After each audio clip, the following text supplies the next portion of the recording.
Mr. President, it's now been 7 months since the United States had an ambassador to Mexico. Mexico, as we all know, is our third largest trading partner. Bilateral trade totals more than $500 billion. More than $1 billion in two-way trade or exchange between the U.S. and Mexico every day.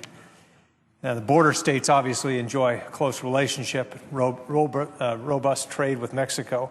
My home state of Arizona exports about $9.2 billion in goods every year.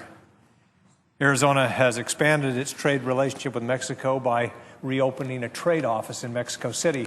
Mexico has reciprocated by opening an office in Arizona.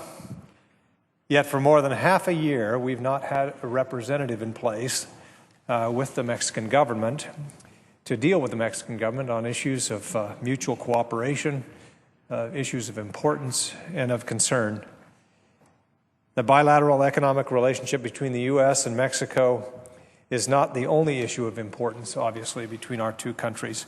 Transportation issues, security threats, national resource management, environmental issues, these are just a few of the fronts on which we can cooperate with Mexico.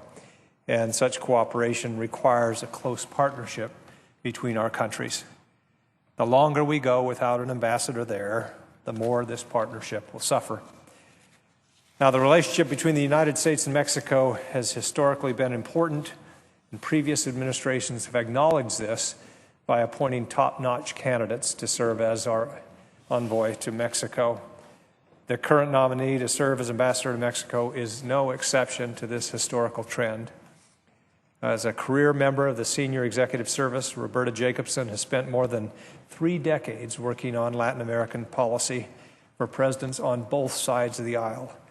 She's obviously fluent in Spanish. She has earned the respect of her colleagues. I've worked personally with Roberta Jacobson, and I can attest to her professionalism and her experience. She was reported out of the Foreign Relations Committee by a vote of 12-7 in November. Yet the post with Mexico City remains open 3 months later. Mr. President, our relationship with Mexico is far too important to let this post go vacant any longer, particularly when we have a qualified candidate who's been vetted by the Foreign Relations Committee, reported to the Senate with the majority of its members. I urge the Senate to take up this matter expeditiously. And I would yield back and suggest the absence of a quorum. Wait.